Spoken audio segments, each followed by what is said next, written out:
في عالم الجرايم مفيش حاجة اسمها الجريمة الكاملة، وده باستثناء قصة سفاح بافلوجراد اللي أنا اتكلمت عنها في فيديو قبل كده. هسيبهولك في الأي هنا أو هنا أيا كان. بس فعلا لقب الجريمة الكاملة اتحقق في قصة النهاردة وعن طريق شخص واحد بس. شخص خلى السي اي اي والمخابرات الفيدرالية والشرطة المحلية في ولاية سان فرانسيسكو يتعاونوا مع بعض للمرة الأولى علشان يحلوا لغز السفاح اللي رعب أمريكا من الستينات ولحد دلوقتي، واللي كان بعد كل جريمة قتل بيرتكبها بيتصل بالشرطة ويبعت لهم جوابات يشرح لهم فيها ازاي قتل ضحاياه بالتفصيل، وفي الآخر بيمضي باسمه زودياك.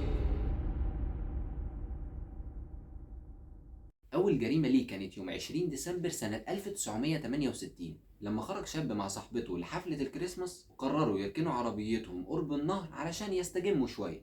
فجأة بتركن عربية جنبهم وبينزل منها راجل في إيده كشاف ومتجه ناحيتهم بمنتهى الهدوء، ولما بيوصل عندهم ومن غير أي كلمة تانية بيطلع المسدس بتاعه وبيضرب الولد طلقة في دماغه. البنت بتشوف المنظر ده وبتطلع تجري فبيضربها 5 رصاصات في ظهرها علشان تقع ميتة. الشرطة وفرقة التحقيقات وصلوا المكان علشان يجمعوا كل الأدلة الممكنة ويقدروا يعرفوا اللي حصل ومين القاتل. فيجي لهم اتصال من شخص مجهول ويقول لهم I am the killer، أنا القاتل.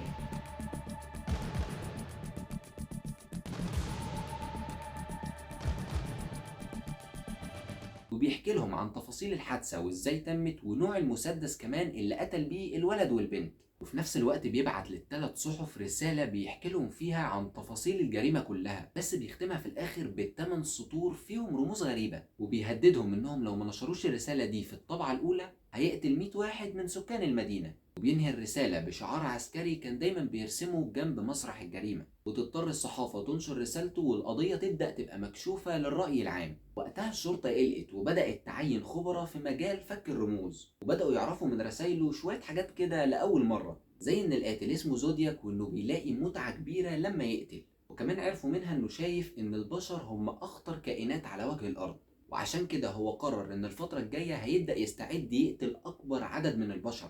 وفي يوم 4 يوليو سنة 1969 بيوقف عربية في نص الليل فيها 2 وبيترجاهم يوصلوه لمكان قريب علشان عربيته عطلت، وفعلا بيوافقوا وبيركبوه معاهم. وفي نص الطريق وبمنتهى الهدوء يطلع سكينة ويذبحهم هما الاتنين وينزل من العربية ويكتب على الباب امضته وتاريخ الجريمة ووقتها كمان. ده غير ان بعدها اتصل بالشرطة وبلغهم بتفاصيل الجريمة كمان، وفي نفس الوقت بيبعت للصحافة رسالة تانية وبيجبرهم ينشروها، بس المرة دي كان التهديد انه هيفجر باص مدرسة اطفال. وبدأ يحكي في الرسالة كل التفاصيل قبل ما تحصل، زي نوع القنبلة مثلا اللي هيستخدمها. ده غير ان الرسالة كان برضو فيها شفرات. وبعد ما الصحافة بتنشر الرسالة كل مدارس سان فرانسيسكو بتتقفل، وبيعدي شهور على الحال ده والشرطة مفيش في ايديها غير شوية رسائل مشفرة ومكالمات كان بيعملها بعد كل جريمة. وبيفضل الحال على كده لحد ما بنوصل ليوم 11 اكتوبر من نفس السنة علشان تظهر لنا الضحية الثالثة.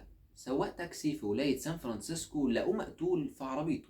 طب ازاي ده حصل؟ زودياك ركب معاه وبعد ما وصله راح مطلع المسدس وضربه طلقة واحدة في دماغه، ونزل من العربية وركب جنبه وقطع حتة من القميص بتاعه وحطها في ظرف علشان يسلمها للصحافة عشان يوصل لهم الشفرة الثالثة واللي المفروض من خلالها يعرفوا مين هو الزودياك. والغريب ان بعد الحادثة دي الشرطة بتعلن عن مواصفات واحد تاني خالص غير السفاح زودياك، عكس المواصفات اللي قالوها الشهود اللي شافوه هو بيقتل السواق. قالوا انه كان لونه ابيض ومليان شويه ولابس نظاره وكمان كان بيعرج، لكن الشرطه بتعلن عن مواصفات شخص ضخم وافريقي ولونه اسمر. زودياك بعدها استهزأ بيهم في رساله بعتها كان قايل فيها انهم كانوا على بعد خطوات منه وما عرفوش يقبضوا عليه. وبعد كام يوم بيتصل على برنامج في التلفزيون على الهوا وقال للمذيع انه بيعمل كل ده علشان عنده صداع مزمن، وان الصداع ده بيقل كل ما بيقتل اكبر عدد من البشر.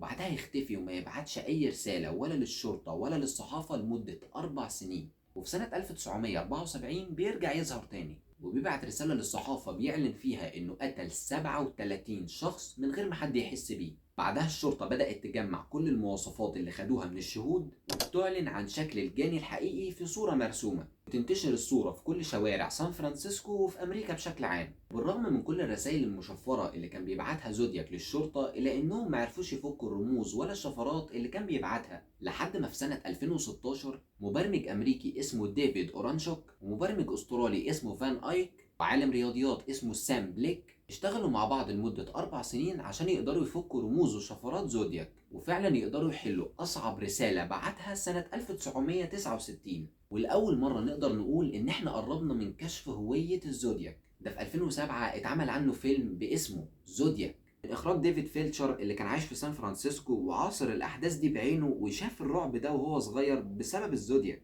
بالرغم من كل ده، الزودياك هو واحد من أكبر وأخطر السفاحين اللي هربانين من العدالة لحد دلوقتي، ومحدش عارف أصلا هو عايش ولا ميت. أتمنى مطلعش عايش، ولو عايش أتمنى ما تشوفش الفيديو ده بجد يا اسطى، ولو شفته يا ريت ما تاخدش الموضوع شخصي. أنا مجرد شخص عادي طالع يحكي قصة بتاعنا عادي، مفيش حاجة بينا والله. عموما ما تنساش تعمل كل حاجة على الفيديو قبل ما تمشي، وبس كده. سلام.